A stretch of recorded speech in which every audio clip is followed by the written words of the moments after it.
Hello all and welcome. Today on display we're starting a little differently. Today we're starting with the case first, or the boxing first. Now this is quite impressive, but before I move on to here, I just want to give a quick intro about Laco. Most of you enthusiasts will definitely have heard of Laco, if not had physical experience with them. Laco is a German company that was founded in 1925, and really their whole kind of selling point is that they were one of the 5 companies that were making Fliegers for the Luftwaffe in the Second World War. While this is slightly unpopular to some for obvious reasons, it gives them true historical credentials in the design of their watches. They're not just copying and taking these designs from other companies. They were making these designs. Now, as cool as some of his historical watches can be, this historical spiel does get a little stale very often. With this model in this box being one of their contemporary models, being one of their contemporary sports models at that, which is definitely less popular. But I would go out on a limb to say that this is probably the best watch that they make at the moment and has endeared itself to me. Now, having a look on the inside, we have the Laco Frankfurt GMT in the Grau colorway, or grey. Now, the reason I want to open up with the box is just to show the amazing package that you're getting with this. First of all, we're starting off with this beautiful aluminium box, and while it is a little impractical and a little bit big for traveling, it adds to the whole experience of owning the watch, of getting it for the first time. It makes a difference. Having a look on the inside, you get a spring bar tool, which is very convenient, seeing that they've provided you with a 2-piece NATO style strap of very, very high quality, I must say, with matching hardware to the bead blasted case. And a fun little touch is that you're getting a Laco keychain. Always great. I'll never say no to a good keychain. Now, having a look at the watch itself. Having a look at the dimensions first. It comes in at 43 mil in its diameter.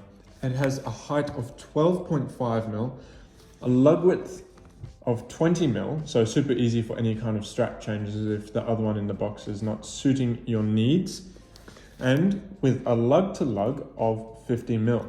Now, I know that does sound a little on the larger side, but this will be a common theme throughout this review.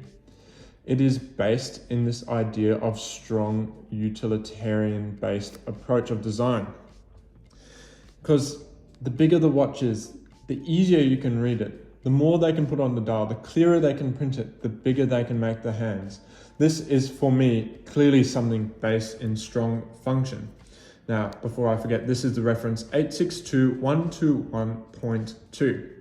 Having a look at the case, it is bead blasted, meaning you're not getting that super high sheen that you've come to expect from other watches, like say the Rolex Submariner, which is meant to be a tool watch, meant to be, keyword.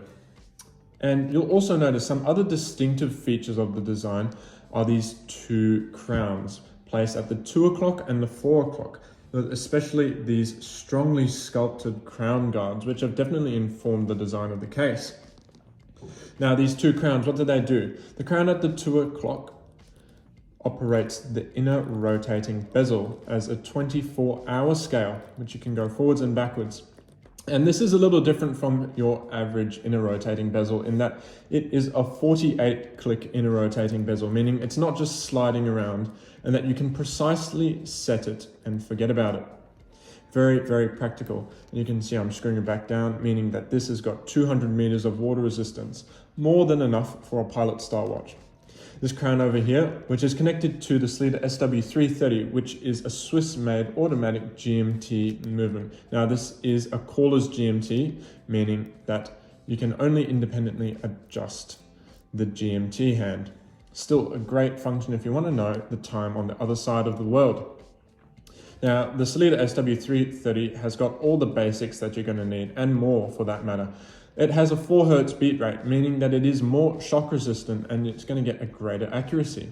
It has the basics like hacking and hand winding, with hacking being when you pull it out to the last position to set the time that the second hand will stop so you can accurately set it to a reference time zone.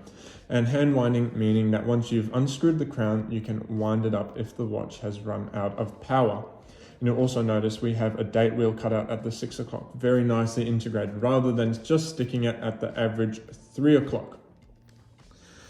Now, have a look at what else we get here. The strap. This is a really high quality sailcloth, which is this kind of hybrid of a leather-like material, but also feeling more like fabric.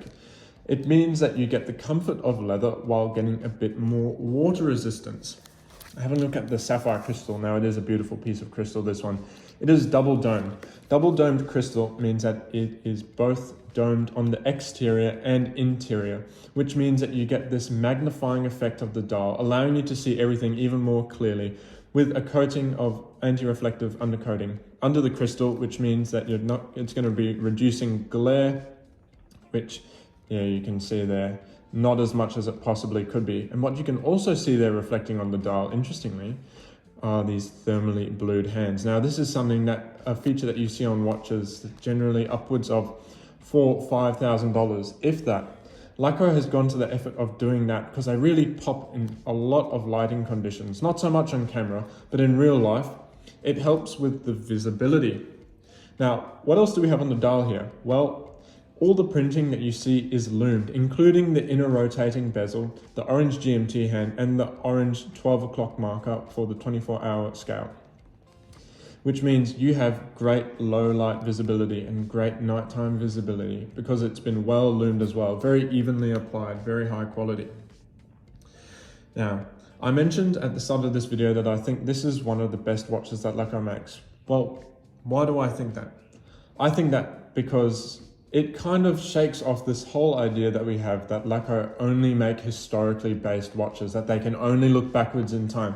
This proves that they can make a modern sports watch, not a modern sports watch in the same way as a Rolex Submariner.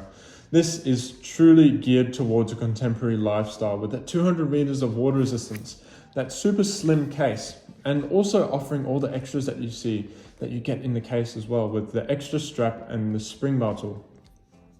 And I also think this competes with the likes of Zin. This is not your average Laco. This is up a couple tiers, more than a couple tiers.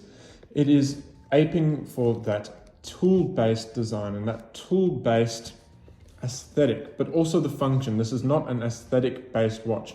Everything you see here is for function. And this leans into this Germanic utilitarian approach that in modern terms, that we associate with German watchmaking. And I think Laco embodies it really well. Now, if you love this watch, get in contact with us, let us know, or come in store where we'd be happy to help you out. Thanks for watching and see you guys next time.